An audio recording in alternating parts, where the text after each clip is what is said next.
Hello everyone, कैसे हो सब। आज अपने साथ मौजूद हैं प्रहलाद जी। इन्हें एसएससी सीजीएल 2024 से सीबीआई के अंदर सब इंस्पेक्टर की पोस्ट मिली है। तो प्रहलाद जी, अपने बारे में थोड़ा बताएं, आप कहाँ से आते हैं, कहाँ से आपने तैयारी की थी और क्या कुछ चैलेंजेस आपने फेस किए इस तैयारी में। मेरा नाम प्रहलाद गौड़िया है। मेरा गांव आगतुरी जोधपुर है। और मैंने सीजीएल 2024 के लिए ज्ञानवार क्लासेस पाउटा मांझी घाटा से प्रिपरेशन की है। ऑफलाइन क्लासेस थे। हाँ, ऑफलाइन क्लासेस। ओके। तो लगभग आप कितने टाइम तक गए क्लासेस में। लगभग 1 साल के लिए, 1 साल तक मैं एक साल कंटिन्यू रहे आप। हाँ, ठीक कंटिन्यू। है, साथ में कोई लाइब्रेरी वगैरह भी ज्वाइन की थी। लाइब्रेरी वगैरह नहीं जाएंगे थे, सेल्फ स्टडी रूम पे पढ़ाई करता था। ओके। तो रूटीन आपका क्या रहता था, मतलब जो स्टडी आवर्स हैं किस तरीके से आप रखते थे। स्टार्ट सुबह ज़्यादा पढ़ाई करते थे या शाम को ज़्यादा होती थी, किस तरीके से। कोचिंग के टाइम तो बस कोचिंग वाले होती थी पढ़ाई की, जो पढ़ा दिया गया उसको रिवीजन करते थे। नोट्स बनाए थे पहले आपने, नोट्स बनाए थे। तो उसको बार बार रिवाइज किया फिर। बाबा रिवाइज किया बस। और ये जो एक साल आप बता रहे हो क्लासेस में गए लगातार, वैसे तो देखो को कंसिस्टेंसी से एक साल तक लगातार क्लासेस में आना हर कोई नहीं कर पाता, फिर इसलिए हर कोई सिलेक्शन भी नहीं ले पाता।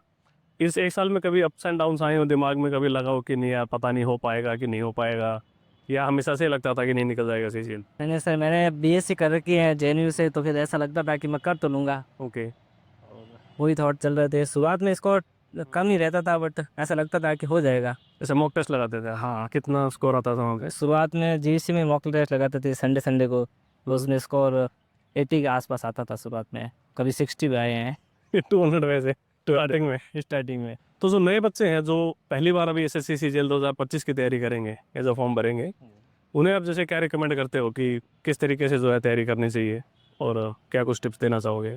वो तो पहले तो जिस स्थान पे वो कोचिंग कर रहे हैं फिलहाल, तो कोचिंग करते रहना चाहिए। और मुझे लगता है कि एक बार कोचिंग कर ले या फिर आधी पढ़ाई तो हो जाए, कोर्स हो जाए, तो उसके बाद ही वो मॉक टेस्ट स्टार्ट करे। और प्रीवियस ईयर क्वेश्चन लगाए तो बेटर रहेगा। मतलब एसएससी काफ़ी ज़्यादा प्रीवियस ईयर ओरिएंटेड हो रखी है, काफ़ी सालों से हम देख रहे हैं वही, मतलब सेम कॉन्सेप्ट के ऊपर अलग अलग वैल्यूज से जो है क्वेश्चन से रिपीट मार रही है एसएससी।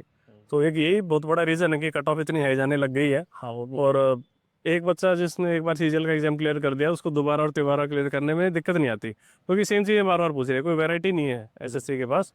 तो इसीलिए कोई वैरायटी नहीं है, तो बच्चों ने नब्ज पकड़ ली एसएससी की कि पुराने पेपर्स को लपेट दो सबसे पहले, तो दो दो तीन तीन चार चार पाँच पाँच मार्क कर दो। जी सर। आई थिंक सबसे इंपॉर्टेंट होता है एक बार आप अपना सिलेबस कंप्लीट करो और विद नोट्स। ऐसे सिलेबस कंप्लीट कर लोगे, नोट्स नहीं बनाओगे तो घंटा कुछ नहीं होने वाला। आपकी कॉपी पूरी भरी हुई होनी चाहिए, जो भी आप क्लासेस अटेंड कर रहे हो उनमें मैक्सिमम चीज़ें आप अपने हाथ से आप कॉपी में लिखते हो। फिर जब उसको आप बार बार रिवाइज करते हो तो वो चीज़ जो है फ़ायदा देती है। स्पेशली एग्जाम से जस्ट पहले, अब एग्जाम में जस्ट एक महीना पड़ा है, तो जब आप अपने नोट्स को जब आप रिवाइज करते हो तो वही आपको सबसे ज़्यादा वहाँ पे बेनिफिट देते हैं।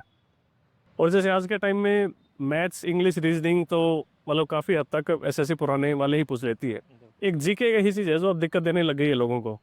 तो जीके में एक तो पहले जैसे मेंस में आती नहीं थी, अब जब से मेंस में 75 नंबर की जीके आने लगी है, तो यहाँ से अब डिसाइडिंग फैक्टर जो है ना काफ़ी हद तक जीके हुई है, क्योंकि मैथ्स इंग्लिश रीजनिंग सब ने अपनी अच्छी कर ली, जीके सबकी अच्छी हुई नहीं है। आपने जीके पे मतलब किस तरीके से पकड़ बनाई थी। मैंने शुरुआत में तो कोचिंग की थी जीवीसी से, तो सतीश सर ने पढ़ाया था स्टैटिक जीके वगैरह। और मैं हिस्ट्री पॉलिटी और फिजिक्स भी पढ़ाई थी सर ने तो। अच्छा, ओके। सर से ही पढ़ा है मैंने तो अच्छा, ऑफलाइन में सतीश सर से आपने सारा का सारा किया है। ठीक, तो वहीं से आपका कवर अप हो गया था मैक्सिमम जीके हाँ का। जी। और आप जैसे आई थिंक ग्रामीण क्षेत्र से आते हो, जी सर। तो आपके गांव में कोई पहले भी कोई सिलेक्टेड है, या कैसे मतलब आपको इन चीज़ों के बारे में पता चला कि सीजीएल के अंदर अपने को आना चाहिए, कहाँ से अपने को वो फर्स्ट किक कहाँ से मिली। और मेरे भाई ने भी जीवीसी से कर रखी है सिजिल की प्रिपरेशन। ओके। तो मेरे भाई को ही फॉलो किया है बस। अच्छा, आपके भाई का भी हो गया था सिलेक्शन। हाँ, वो किस चीज़ में। वो अभी इंडियन नेवी में। इंडियन नेवी में। अच्छा, उन्होंने डिफेंस की के लिए तैयारी की थी। बहुत ठीक। और आपके गाँव वगैरह में भी कैसा क्या माहौल है। अभी तो अभी तो बहुत अच्छा माहौल है। अच्छा लग रहा होगा कि सीबीआई में लग गया अपना बंदा। बिल्कुल। एवं तो आप तो वो भी रिजल्ट होली के दिन आया, तो एक होली का गिफ्ट है, और ये हमेशा यादगार रहेगा मेरे लिए। तो मम्मी पापा भी बहुत खुश होंगे तो। बिल्कुल।